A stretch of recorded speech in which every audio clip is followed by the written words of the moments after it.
What's going on, guys? Welcome back to episode 3 of my career mode with Assetto Corsa Competizione. As you probably saw in the last episode, we had a fantastic debut weekend over at Zolder, and we're hoping to continue that over at Brands Hatch on our home race. So we're heading into the end of free practice just to get our eye in, and it looks like it's going to be a long weekend for us. Only managing P12 or 1.2 seconds off the pace in free practice. So we're going to go and jump straight into qualifying 1. See if we can improve on how quick we were in free practice. So heading out the pits for the first time onto the top of Paddock Hill Bend.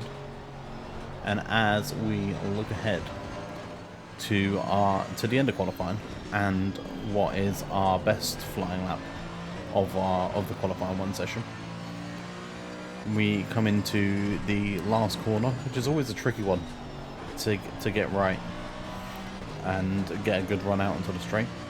Currently sat in P12, looking to improve by 3/10 on the delta. We come across the line, and it's only good enough for P10, unfortunately, in qualifying 1. So we're going to be starting quite a way back into the midfield. So we were quickest through the last sector, but we just lost over a second through the first 2 sectors alone, and that is why we are way off the pace, unfortunately, in qualifying 1. But qualifying 2 is coming up, and hopefully we can make some good improvements. Again, this was our best lap of the session, with Nico Rosberg doing qualifying for the second session. Currently sat in P11. As we round the penultimate corner, there's a slight slide through there. And again, into the last corner. We're going to round that onto the final straight. And we're going to put pedal to the metal and come flying along the pit straight and across the line. And that lap was good enough for P7 at the time. And at the end of the session, P8 overall. Only a second off the pace, but still not the best qualifying we could hope for. So here we go. It's the start of race 1 at the Brands Hatch Sprint Cup weekend. We're starting from P10. Marciello in the 88 car, who is one of our biggest competitors, Zolder, is starting down in 13th, so they also struggled. So it doesn't look like to be a particularly strong track for the Mercedes car. But as you can see, we're rolling around the last corner, coming up to the start-finish line, where everyone will drop the hammer at the same time. 20-minute race, 1 mandatory stop again, and it's green, green, green. We get a fantastic start, but we kind of boxed in by the Audi and the Mercedes ahead of us, so we have to back out a bit. Have a slightly terrible line through turn 1. And we managed to have a look up the inside of Manchester in the Mercedes to our left. Are we going to be able to get a move done on the exit of the corner? We get a good drive out of there, better than they did. And he gives us the room into the left-hander at the bottom of the hill. Run a little bit wide, trying to avoid the contact. We're up to P9 at the start of this race. And we're just going to try and follow the trainer cars through here. And we get a fantastic run out of that corner, but the Audi doesn't see us, and we have to put 2 wheels on the outside there. Is the Audi going to back out of the move? No, they keep their nose in halfway through the corner, and that puts us way offline, and we lose a little bit of time to the pack ahead of us. But I make a big mistake going into the next right-hander, and we drop a position back to the Audi. Luckily, the Mercedes behind us checked up and didn't run us over from behind. So now we've got a lot of work to do to catch up, not only to the Audi, but the pack of cars that seem to be pulling away from the front of us already.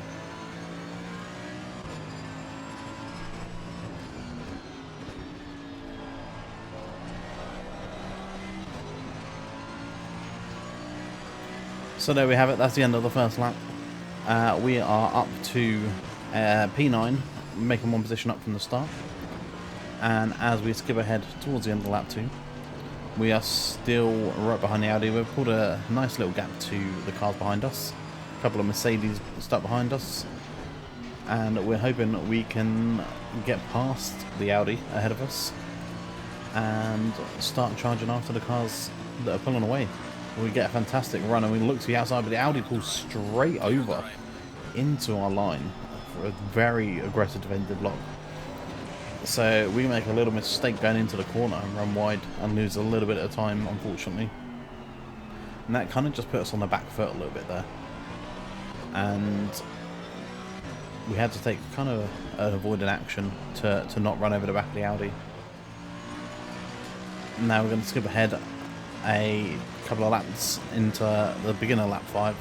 The pit window has just opened, and as you can see, the Audi has pulled away from us there. And we have a sizable gap to the car behind, but it's not been as fantastic as we'd have hoped. So towards the end of that lap, we are going to see the Audi ahead of us dive into the pit lane, and we're going to attempt the overcut and hopefully gain some time back on him and jump ahead of him in the pit stops. So we're going to go across the line, personal best lap, up to P4 with a few cars making stops around us, but we are a long way off the cars ahead of us. We make a mistake up into the hairpin at the top of the hill, which loses us a little bit of time, unfortunately. And now we're going to have to push on to see if we can make the overcut work.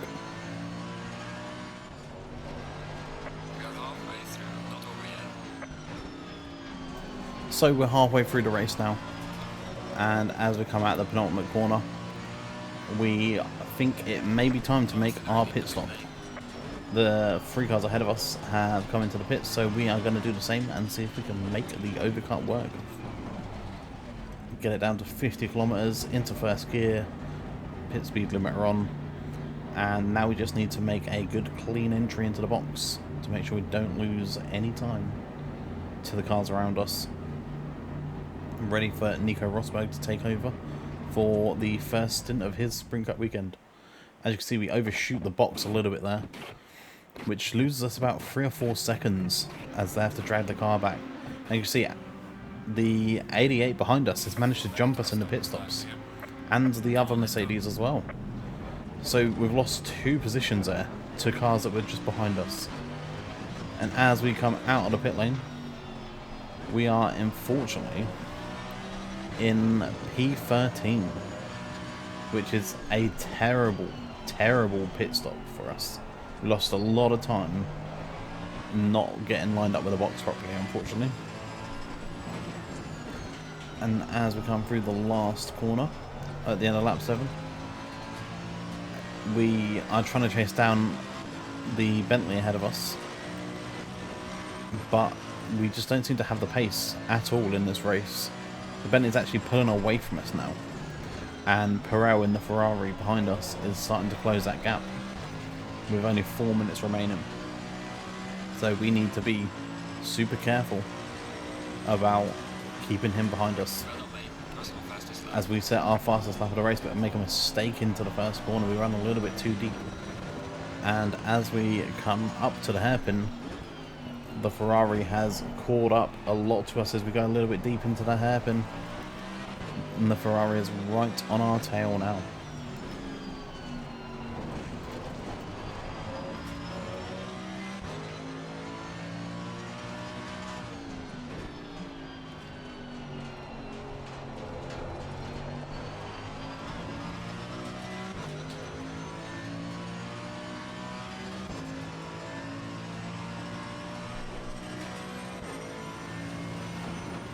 So now we're heading back out into the forest around the back of Brands Hatch. We clip the curve on the inside there, which means we have to shift down an extra gear to keep us from running off. So we lost a little bit of time there. And as we come into this fast right-hander, we put 1 or 2 wheels on the grass, and that sends us around. And as we try and catch the slide, we go straight into the path of Van Dam and take a massive hit, unfortunately.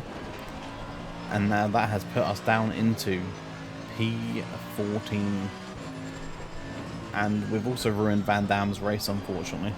I believe he also retired from the race after that hit.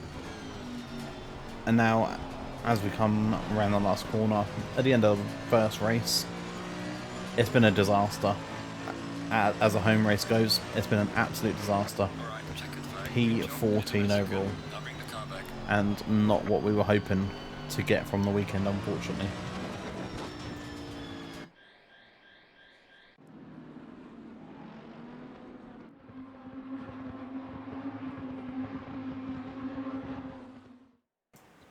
So now it's time to redeem ourselves after that horrible first race. We are starting from P8 in this race for the second race, with Van Dam just behind us and Dries Van Voor alongside us. So we're hoping to build on what was a shock in race 1 and hopefully score some points to help towards our championship bid. But as we roll along the start-finish straight, we're getting ready for the green flag, and there it is, and we make a fantastic start. But again, we're boxed in, we have nowhere to go. Brands Hatch is a very difficult track to overtake on. It's very narrow, and not many big braking zones either. But Van Dam has jumped ahead of us into the first corner. But we also slide up the inside of Winkelhock there to take back P8. Now we run quite a way wide, but we get away with it at the bottom of the hill though. And now we have to set our sights on chasing down Van Dam to get our position ahead of him back. As we head out onto the long straight into the forest section of the track. We have a little look up the inside. We've got a great run out the corner and an overlap, and he gives us plenty of room and backs out of the move.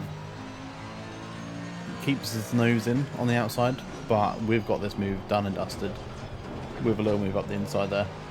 Catch a slide, very lucky not to lose the back, and we are through back into P7 by the looks of things.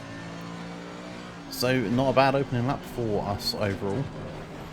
And now we need to set our sights on chasing down Will Stevens in the number 1 car and see if we can get a good result.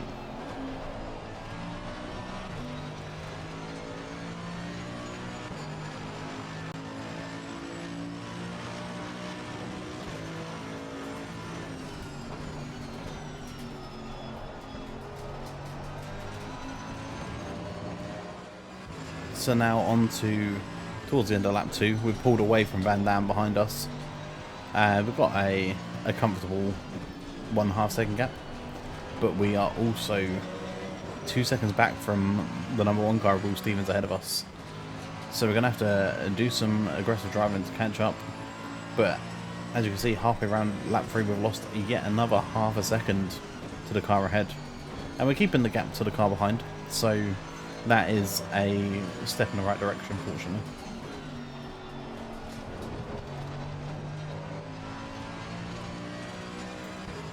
So we're going to head into the fast right-hander. We make a little mistake on entry there. Run wide, and unfortunately it spits us out into the wall. Again, second race running, we made a mistake at the same corner. And as we unfortunately have nowhere to go, we can't get the car turned around. And unfortunately it's an incident we never really recovered from. And unfortunately we end up coming across the line and dead last. Unfortunately for us as well, the 88 car of Meadows and Marciello won the race. So that's a lot of points they've gained on us this weekend in the championship. It's been a disaster weekend for Mercedes AMG Racing. But unfortunately that will be it for this episode. Thank you for watching. Next episode we will be racing the Sprint Cup at Misano, a new track for me, so it could go one or two ways. I appreciate you for watching this video. Don't forget to like and subscribe, and hopefully we'll catch you in the next episode.